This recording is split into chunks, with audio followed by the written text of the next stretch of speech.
This is the new collection of short stories, 10 short stories by Alexander Jablokov. Arkham House, A-R-K-H-A-M, Arkham House, publishing house, a small house. Now, one of the keynotes of an Arkham House book is that they're beautiful. They're just put together beautifully. If you ever could just hold one and see, it's got this wonderful binding and head and tail bands and absolutely fabulous illustrations in this particular book by J.K. Potter. These are mostly stories of the near future, and The Breath of Suspension is a wonderful book, but you're not going to be able to buy it through most bookstores. You're going to have to order it from Arkham House, and all you have to do is write and say, send me a catalog, and they'll send you a catalog. Also recommend a terrific new comic book. Well, it's not a comic book, actually. It's a graphic novel. It's called Jar of Fools. Jar of Fools, and it's written and drawn by a guy named Jason Lutz. This comic was the talk of the Comic-Con this year, the San Diego Comic-Con. Everybody was saying, this is the hot book, the hot-in book. Now, it's not superheroes, and it's not mystical stuff like that. It's just a really interesting kind of book, the same way Kyle Baker's Why I Hate Saturn of a couple of years ago was interesting. Now, if you want to order this one, it's called Jar of Fools by Jason Lutz, and I recommend it highly. It's very, very interesting.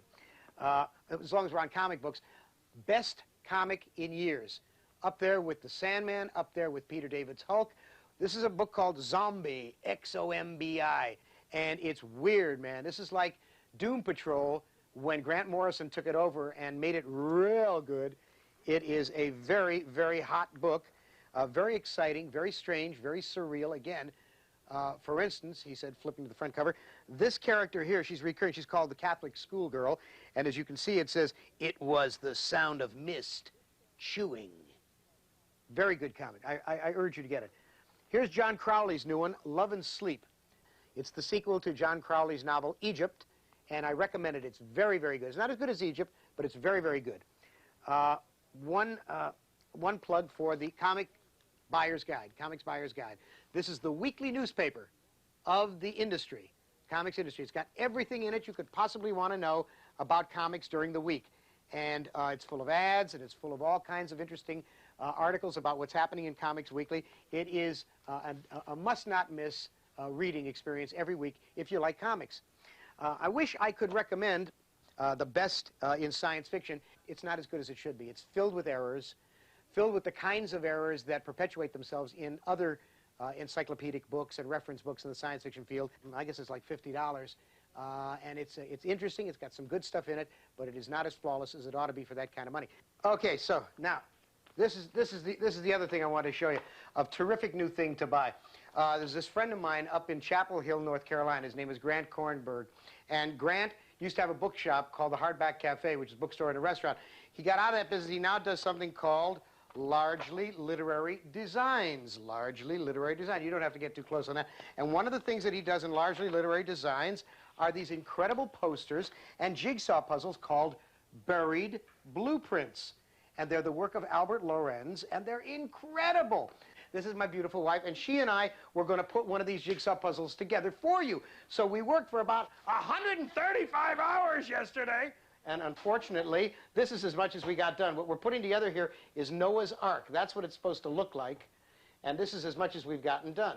Now, let me tell you how to order these. There's an 800 number. This is real easy. You call 800-543-5453. That number again is 800-543-5453. Great posters, great jigsaw puzzles, and no one else has ever shown them to you. We are the first, and I tell you, they are sensational.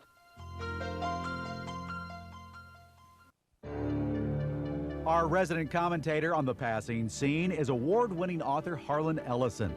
When we call him award-winning, that's an understatement.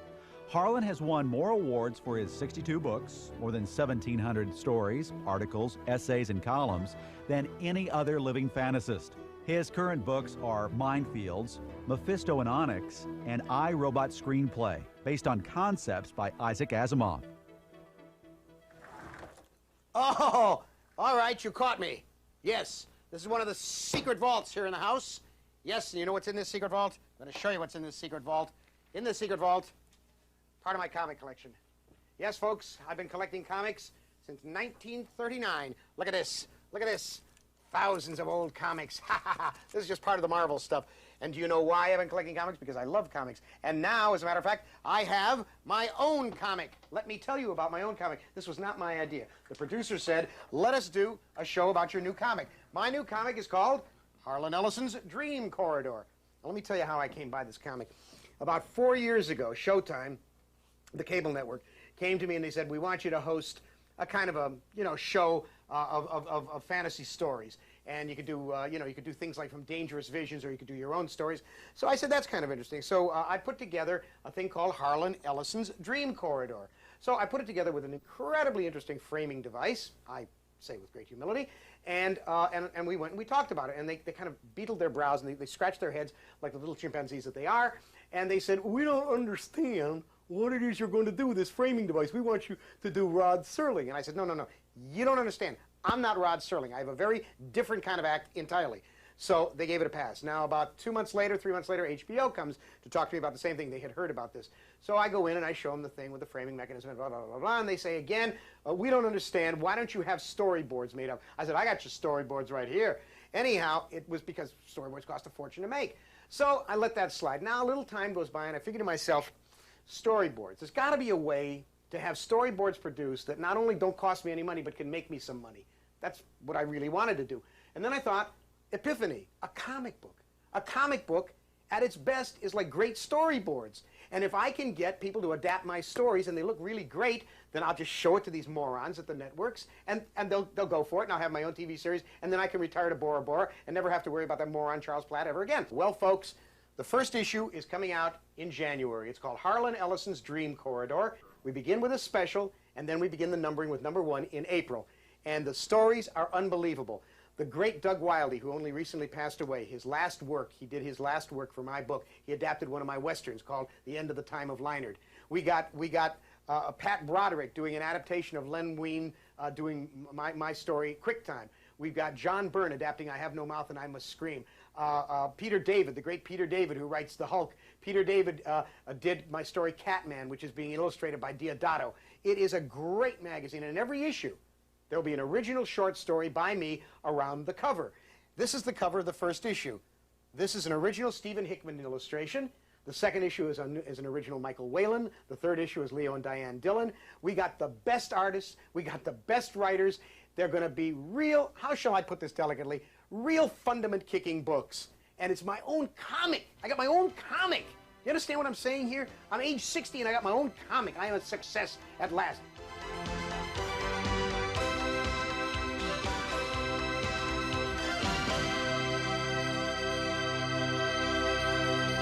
Time is on my side. Yes, it is. Yes, it is. You know, with the death of Bob Bloch and Carl Edward Wagner and Burt Lancaster and Sir Devendra Varma, about 5 or 6 real nice people died the last couple of weeks as we are filming this. You think about time. You think about how much time you got left, and you think about what memory is. And in truth, who we are is only a congeries of memories. When I talk about this happening at some convention or that happening at some convention, it's only real as long as there are still people alive who can back it up.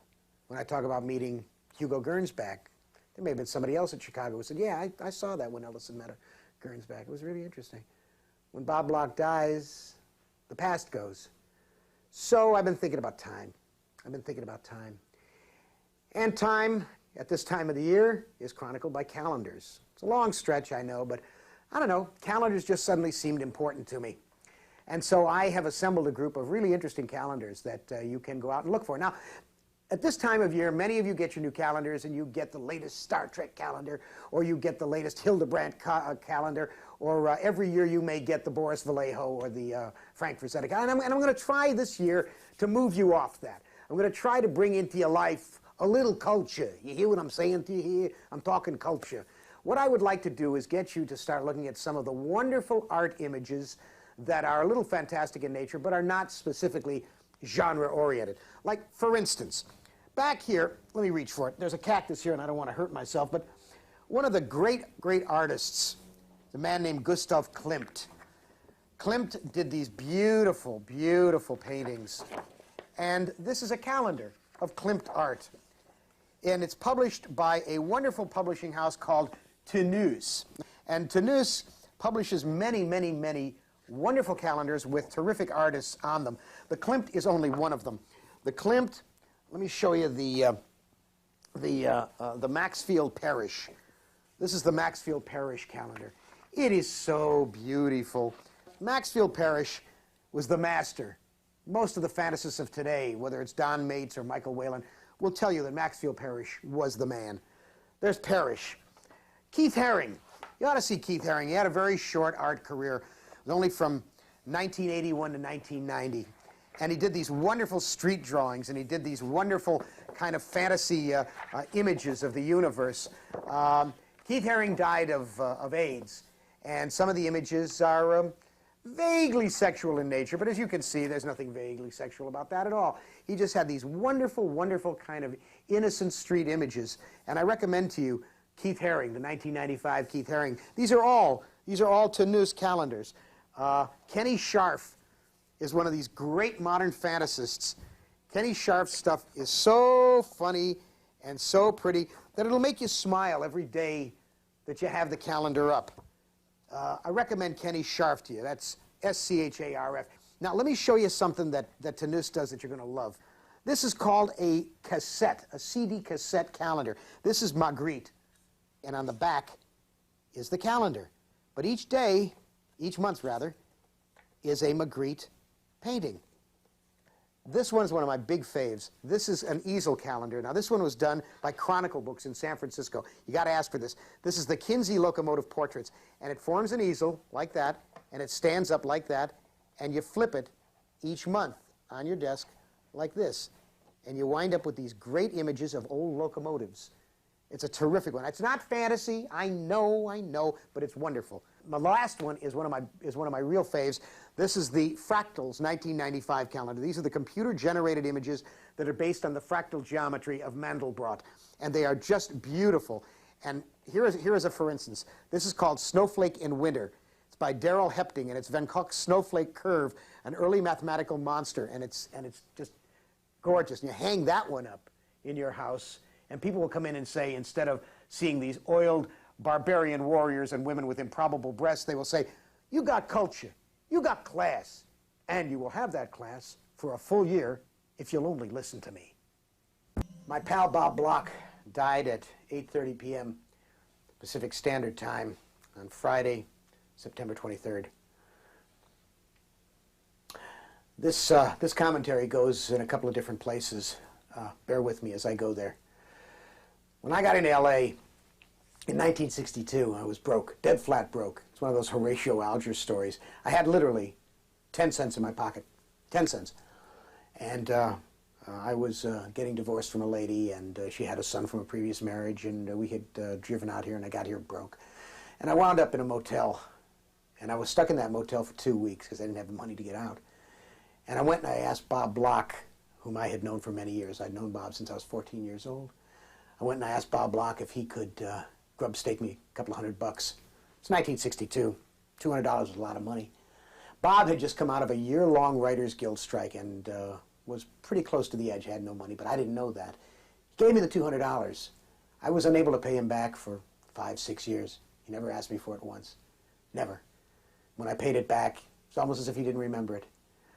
Bob Bloch was a good friend of mine. He was a great, great writer. He's a man who finished the last unfinished Edgar Allan Poe story, The Lighthouse. Among the many things he wrote, yours truly, Jack the Ripper, and a wonderful biography, what he calls an unauthorized autobiography called Once Around the Block. And he died. He died without getting a Grand Master Award. And a lot of people say, well, he wrote fantasy, he wrote horror. He also wrote science fiction, folks. He wrote it from the age of 17 on, when he was discovered by H.P. Lovecraft and made part of that inner Lovecraft circle. He wrote a lot of science fiction. But he never got a Grand Master Award. You know where part of this commentary is going, because I've been talking about Science Fiction Writers of America and how they have been denying the Grand Master Award to at least 6 major writers who are in their 60s, 70s, 80s. Bob died without getting that award. The days grow short, and SFWA, Science Fiction Writers of America, which says you can only give out 6 Grandmaster Awards in a decade, are letting the days go by, and they're talking and talking and talking, and the time is now well past for talking. Those of you who give a damn, please send letters to the president of SFFWA. Her name is Barbara Hambly, and say, we read this stuff. You can have all the little private organizations you want, but it's still our literature, and we really want these people to get the Grandmaster Award before they die. We're not talking here about not giving it to them this week. We're talking about them ever. If they die, it's too late. Which brings me to the second point that I was going to. Before Bob died, he was a very proud man, and he and his wife Ellie did not want the knowledge that he was dying to get out. Bob wanted to release that information himself. He wrote an article, it's in the current issue of Omni, about facing death. But he didn't want people to know about it because he didn't want them to think that he was needful of money or needful of attention. He was very, very proud that way. Unfortunately, a man who publishes a semi-little newspaper, a little amateur rag called Science Fiction Chronicle, before Bob Bloch died, ran a piece, Bob Bloch, on his deathbed. And he went into detail about Bob's cancer. It was very unpleasant, and the man was pilloried for it. I'm not even mentioning his name because I don't want to give him that much publicity. And when Bob's daughter, from Bob's deathbed, called him and said, why did you do this? This is a terrible thing. He argued with her and said it was his right to do it because this was news. Now, other newspaper people who happen to be in the genre, people like Christine Catherine Rush, who edits Magazine of Fantasy and Science Fiction, she says, no, I've been a journalist all my life. She said it is the public's need to know of the death, not of the dying. There is a lot of this goes on. It is bad taste. Science fiction, the fandom, fans, they're forever writing great eulogies about writers after they're gone. They want to put on conventions in their honor, but they don't do it when they're alive. They don't honor them when they're alive. It's then they can all beat their breasts and talk about how wonderful this person was and do the eulogies that you see in fanzines, endless stupid fanzine eulogies, but they don't do anything for them when they're alive. What they could do for them when they're alive is get them the Grandmaster Award. The death of Bob Bloch brings this home to us very, very, very sharply now.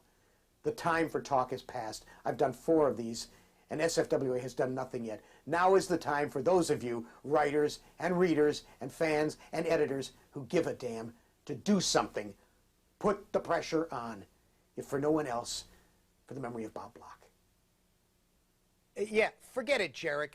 I have no opinions this week. See this, when you voice opinions, guys like Jarek get all upset. He's got a million opinions. Well, this time I have nothing to say. Absolutely nothing to say. We could just end it right now. I mean, I suppose I could talk about the new publication of the first Philip K. Dick book, you know, his unpublished first novel, Gather Yourselves Together, published by WCS Books. They could run a super with the address of WCS Books and say that it costs $40, and it's his very first novel from 1952. But no, I'm not going to talk about that. Or I could talk about this. This is a thing called the Voice It.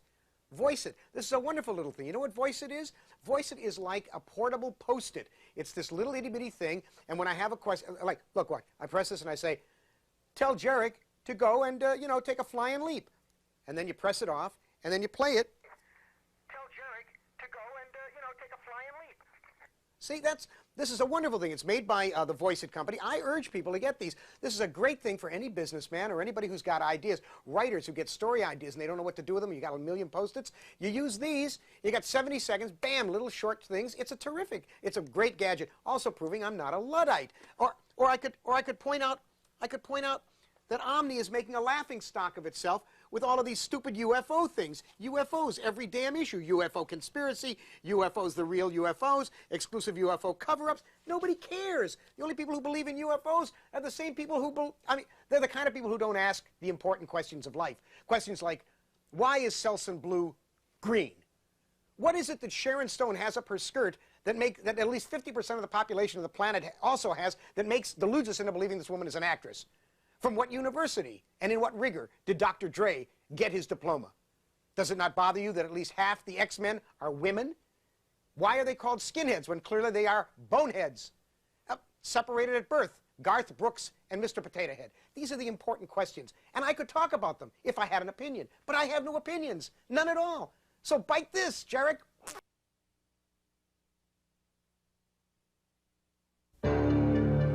Our resident commentator on the passing scene is award-winning author Harlan Ellison.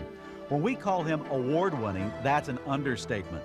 Harlan has won more awards for his 62 books, more than 1,700 stories, articles, essays, and columns than any other living fantasist. His current books are Minefields, Mephisto and Onyx, and I, Robot Screenplay, based on concepts by Isaac Asimov. You know, I go where the action is when we do these commentaries, and it keeps going back to the internet. It keeps going back to these computer bulletin boards. Keep getting the flame wars of things that I'm alleged to have said. A couple of weeks ago, it wasn't all that well edited. It was one of the few that Dick Crew didn't edit well, but he does very, very well. But this one, the one I was talking about, conventions, instead of it being a lament for small conventions and meeting people like Edward E. Smith, Doc Smith, and Hugo Gernsback and things like that, and saying the big conventions are now too big and they mostly serve publishers. It turned out that people all of a sudden on the internet were screaming that I was saying that one of the conventions, the WesterCon, had made so much money that they were able to give money to other people, and on and on. It was the usual blabber and babble that you hear on the internet. And so they didn't really get the message of what I had been saying, but it went all over the internet. And then there was another one. The internet got crazy and decided that the great author William Kotzwinkle had not gone to the World Fantasy Convention in New Orleans because I had told him that if I wasn't made the Toastmaster, that I would stop him from going. Well, that's just too loony even to talk about. But I decided that I was going to do a little something about the computer nets this time, and I was going to use not just my comments, but the comments of one of the net gurus, Bruce Sterling. Now, Bruce Sterling is the author of The Hacker Crackdown, among other books, Islands in the Net, Global Head, Schismatrix. I published Involution Ocean. His new book is called Heavy Weather, and he is really a heavy-duty internet guy. And what he says about the nets in his column Cat Scan, which is from a magazine called Science Fiction Eye, is very, very interesting. Electronic text lacks the ritual, sensual elements of print publication: back covers, front covers, typography, italics, convenient stopping places, an impending sense of completion, what one might call the body language of the printed text. The loss of these sensory clues has subtle but profound effects on one's dealing with the text. What he's saying here is that the bulletin board, on which many of you spend most of your nights, is not really the equivalent of a book, that you're not going to get the same sensory load. He also says the letter columns everywhere, the reader-written e-zines, tend to attract monomaniacs with an axe to grind. We have all these people who stand on there and diss each other endlessly.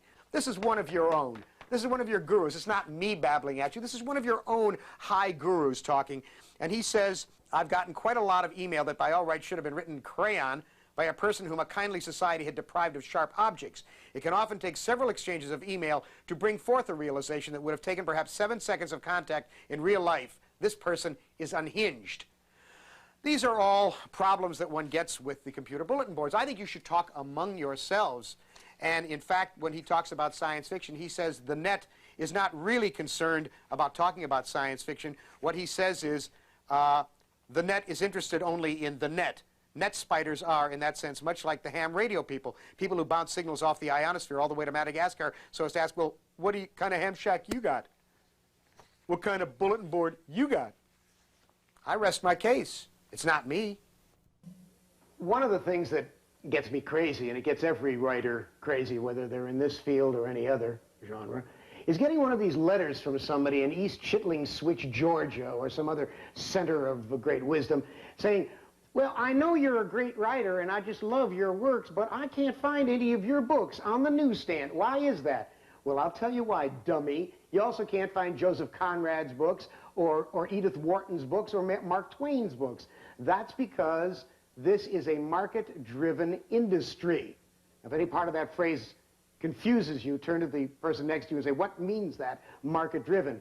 What it means is that the ad men and the marketing people and the advertising people tell you what will go and what will sell and what will not sell. Now, if I have a book come out today, a paperback, and it goes on sale, and they put it in the 7-Eleven spinner racks, right? Now, first of all, the top pockets of those 7-Eleven spinner racks are purchased by the big paperback houses. We're talking Pocketbooks and New American Library, which is Signet Books, and Bantam and Dell. And that means that if you're in one of the lesser companies, you are stuck in one of the lower pockets. Now, you know yourself, when you go into one of those 7-Elevens or some other fast shopping place, you spin the rack and you look at what you can see. You do not bend down, because if you bend down, 27 people are going to trip over you and dump their Slurpees all over you. So that means that if you got a book in one of those bottom pockets, forget it. You are necky hokey, no price. You can't sell the book. But let's say that the book does get up into one of those upper pockets. How long does it stay there? What is that? A month? What, you said, what, 6 weeks? And you over there sitting on the sofa stuffing your face with Twinkies. What'd you say? What, a week? No. What you've got is 4 days. 4 days before they bring in the next batch of books. In the course of a month, paperback publishers will publish something like 2,000 different titles. Now that means that the only ones that are going to get really put on the top are Danielle Steele and Stephen King and Louis L'Amour when he was alive, and whoever is this month's flavor of the month, you know, like John Grisham. And that means that everybody else who is called mid-list gets shoved to the bottom. Now that's the ideal situation.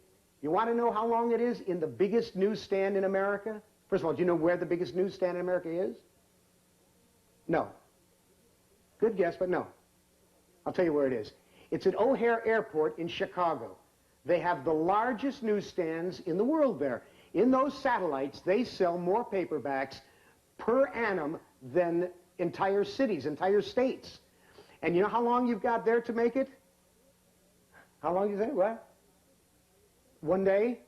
2 days? 5 days? No. You got 3 hours. One day I was waiting for a plane. I was transferring heaven knows where, and I met the guy who comes around with the little cart, and he's dragging the slab cart behind him that's got all the boxes of books. And I'm watching him fill the pockets in these newsstands in the different satellites.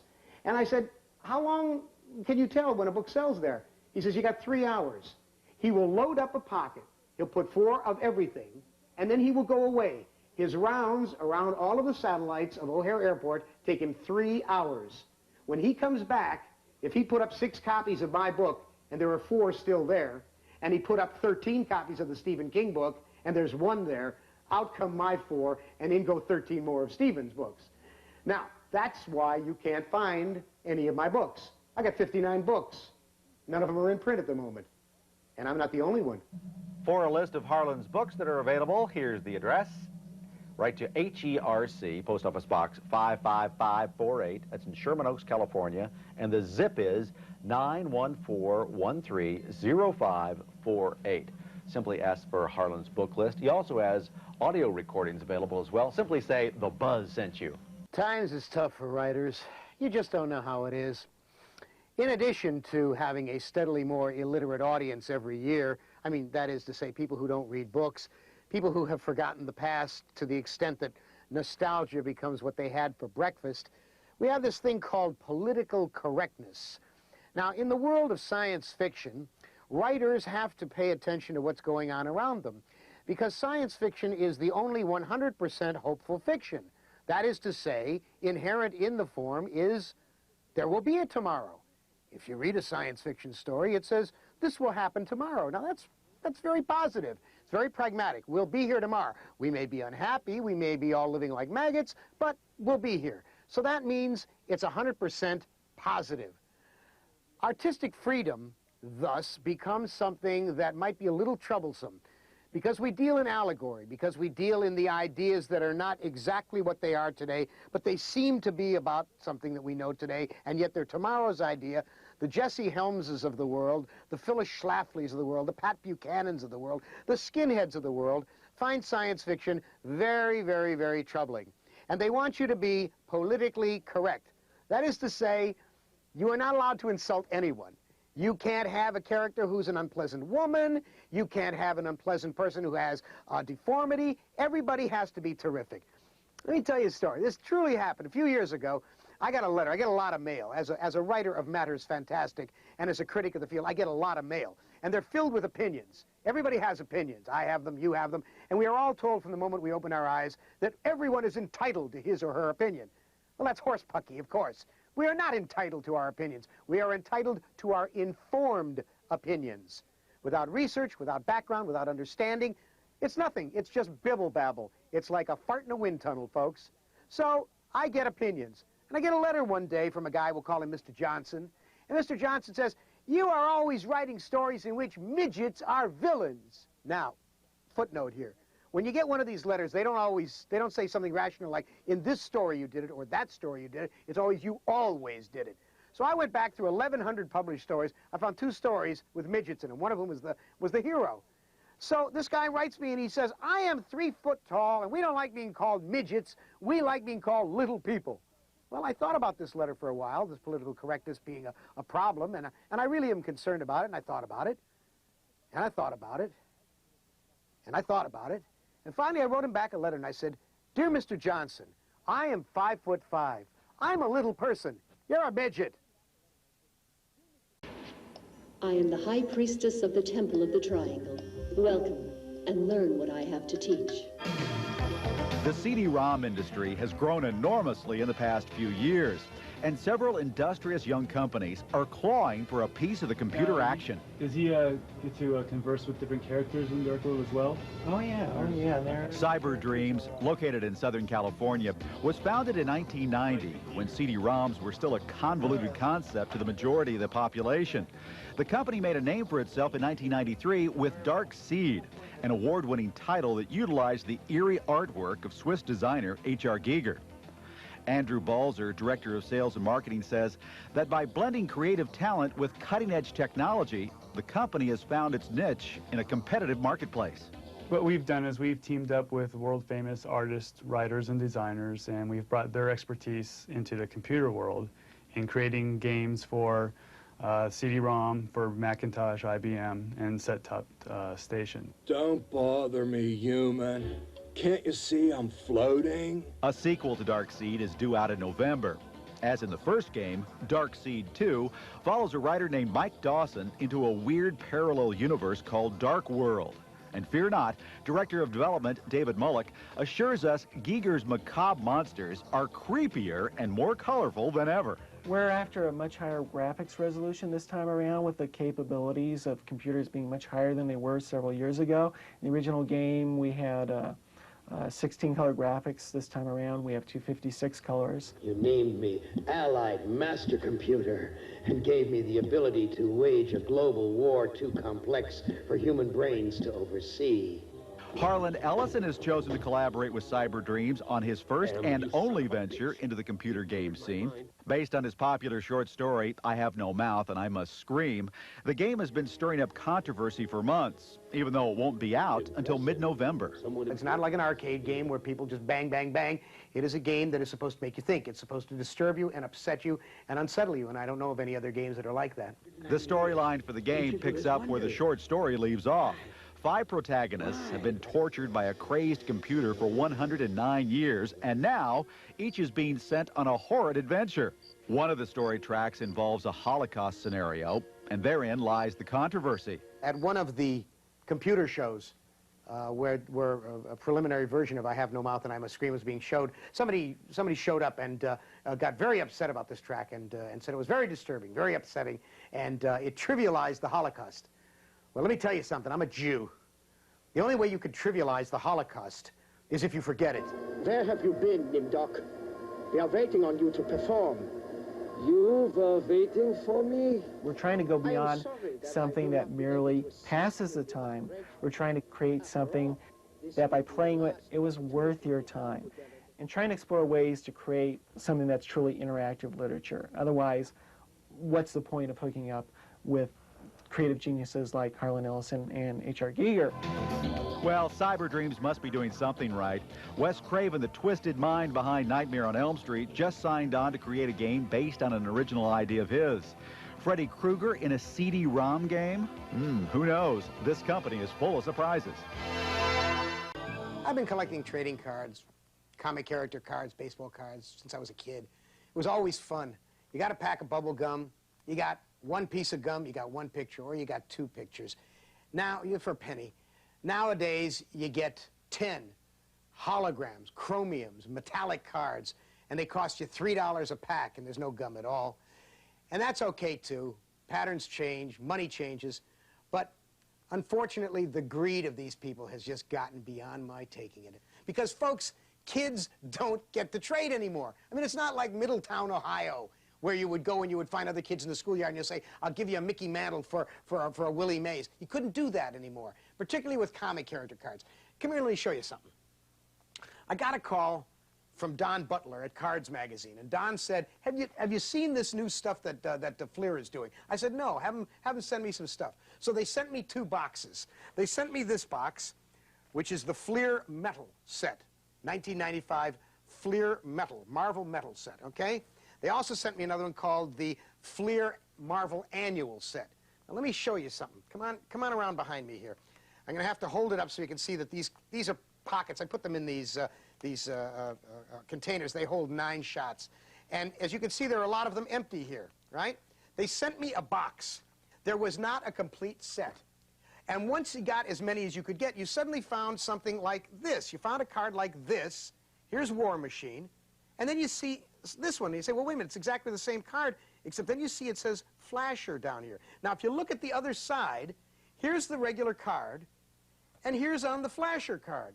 And you say, well, okay, it's a power grid. Well, what is that? The power grid is bull. It's BS. They did up 6 of those. There's an agility one, there's a speed one, there's an intelligence one, a fighting one, a strength one. That's about it. And they reproduce those endlessly to make you buy another complete set. Another 138 cards. The problem is they only give you about 20 of those flashers in the box. So now all of a sudden you say, well, where do I get the other 120 or 112 or 115 or however? You got to go to a dealer. You got to go to a dealer, and they cost you $3 a shot. Now, what they're asking for these things, these packages are $2.99 each. And what you get in them is a box is $90 is what they cost. $90. Now, I don't know about you, but I don't know any 10, 12, 15-year-old kids who got $90 to waste on this. And once you get it, you got nothing because you've only got a half. You don't even get a complete set of the first card, much less the flasher cards. It's duplicity, and they don't mention it. They don't mention it on the box anywhere. They don't tell you. And the same thing for the Marvel Annual set. I mean, here's a Marvel Annual set. They sent me a box, folks. Do you see that's empty, that's empty, that's empty, that's empty? It's about $700 for a kid who would really want a complete run. $700? No, I'm sorry. Fleer, you are thugs. As far as I can tell, you are out to rob people. You are out to rob little kids. You don't like it? Then change your ways. Kids, listen to Uncle Harlan. You want a great card set? It is a card set of the golden age of comics, done by Comic Images. Here's a 6 lineup that they did. These are all old comic book covers from the 40s. And they're all in chromium, too, like this one. Wonder Comics. Did you ever see one of those? It's a wonderful 90-card chromium set. I guarantee you, one box, you will have a complete run. You will have a complete set. Probably almost all of the chase cards, too. There may be 1 or 2 chase cards you don't get, but you're going to have a 90-card set. What's more, you're going to get another 90 cards that you can trade with other kids somewhere or that you can take to a dealer and sell, as opposed to this crap from Marvel. Now, when I called Marvel, you know, Fleer, and I talked to their advertising agency, I won't tell you the name of the woman. She would be very upset. She gave me this, well, we think children like to go and trade. What does she think? It's 20 cents a piece? The kids are going to go out and trade in the schoolyard? That's bull. She should know better, and she shouldn't talk to people who know better as if they were idiots. These people who do the comic cards still have not learned that the audience for comic cards is not like the audience for baseball cards. These kids don't want to spend $10,000. They want to get a set. Why don't you try and treat your audience with a little respect, you gazoonies?